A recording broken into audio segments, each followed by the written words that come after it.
বিদ্যালয় প্রাক্তনী যৌথ মঞ্চের পক্ষ থেকে আজ সন্ধ্যায় সাগরদিঘি ও কাছারি মোড় সংলগ্ন এলাকার মাঝ রাস্তায় হাতে হাত রেখে সবাই মানববন্ধনে শামিল হয়েছে। মহিলা থেকে শুরু করে পুরুষেরাও কিন্তু এই মানববন্ধনে হাতে হাত রেখে রাস্তায় নেমেছে। আরজি করে ঘটে যাওয়া নারকীয় ঘটনার প্রতিবাদে যেখানে দেশ জুড়ে রাজ্য জুড়ে একটা উত্তপ্ত পরিস্থিতির সৃষ্টি হয়েছে, সেখানে দাঁড়িয়ে কোচবিহারও কোন অংশে পিছিয়ে পড়েনি। একের পর এক প্রতিবাদে তারা শামিল হয়েছে, কখনো হাতে মশাল মিছিল নিয়ে তো কখনো হাতে মোমবাতি নিয়ে, রং তুলির মাধ্যমে, আবার কখনো গানের মাধ্যমে, নাটকের মাধ্যমে বিভিন্ন ভাষাতে কোচবিহারের মানুষেরা প্রতিবাদে শামিল হয়েছে।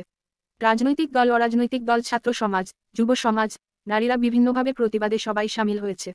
আমরা দেখেছি প্রত্যেকটি প্রতিবাদের ভাষা আলাদা হলেও দাবি কিন্তু ঠিক একই রয়েছে, সেই আসল দোষী এবং তার সাথীদের দৃষ্টান্তমূলক শাস্তির দাবিতে তারা কিন্তু কোচবিহারের রাজপথে নেমেছে। ঠিক একইভাবে কিন্তু আজ কোচবিহারে বিদ্যালয় প্রাক্তন যৌথ মঞ্চের পক্ষ থেকে কিন্তু হাতে হাত রেখে মানববন্ধনে শামিল হয়েছে সবাই। তার পাশাপাশি ওয়ে ওয়ান্ট জাস্টিস এই স্লোগানকে সামনে রেখেই কিন্তু আজ তারা কোচবিহারের রাজপথে নেমেছে।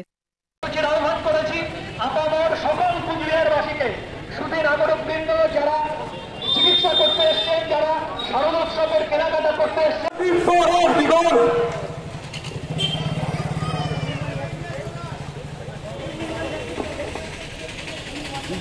এই মাঝখানটা চলে যাবে।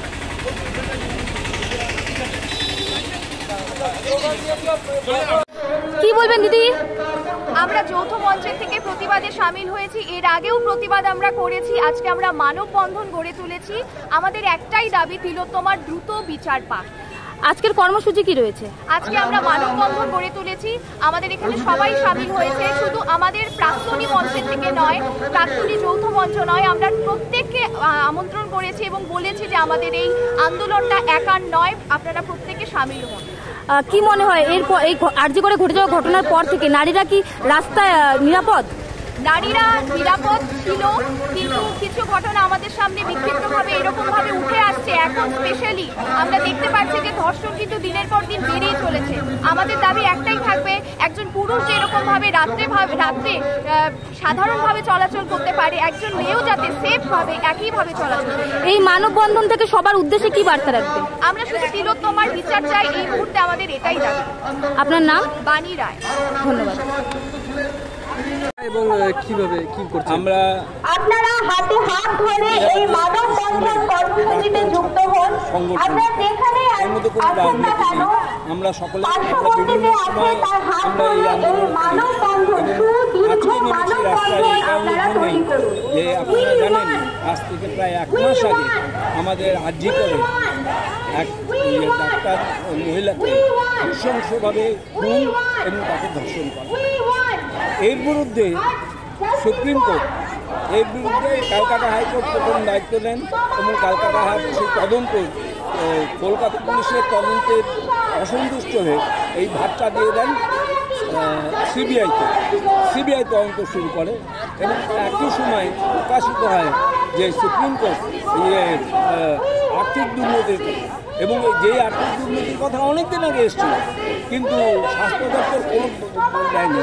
এবং এও আমরা সংবাদ মাধ্যমে জানছি যে ভদ্রলোকের সন্দীপ ঘোষের এগেনস্টে অভিযোগ, সেই সন্দীপ ঘোষের বিরুদ্ধে যে অভিযোগ, সেই অভিযোগের অরিজিনাল বা ডকুমেন্ট তার কাছে, সেটা আমার শোনা কথা, এবং তদন্ত করে যা রেজাল্ট হয়েছিল সেটাও তার বাড়ি থেকে পাওয়া গেছে। এটা কেমন প্রশাসন?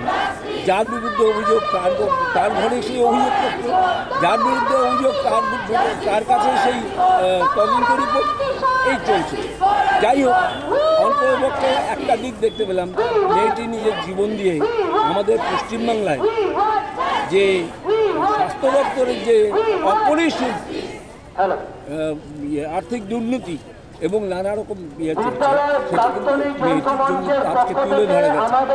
আমরা আজকে বলেছি এই কারণেই যে 9 তারিখে আগামীকাল মহামান্য সুপ্রিম কোর্টে যে বিচার, এই বিষয় নিয়ে তদন্তের ব্যাপার নিয়ে আলোচনার কথা আছে, বিচার ওঠার কথা আছে চিফ জাস্টিসের ঘরে।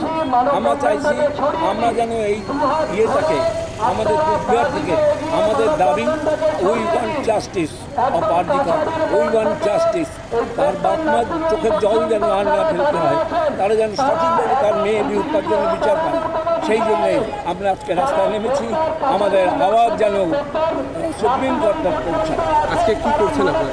আজকে আমাদের এখানে পরিকল্পনা একটাই, সেটা মানববন্ধন আমরা কাছারি মোড় থেকে আরম্ভ করে যদ্দূর যায় মানববন্ধন করব।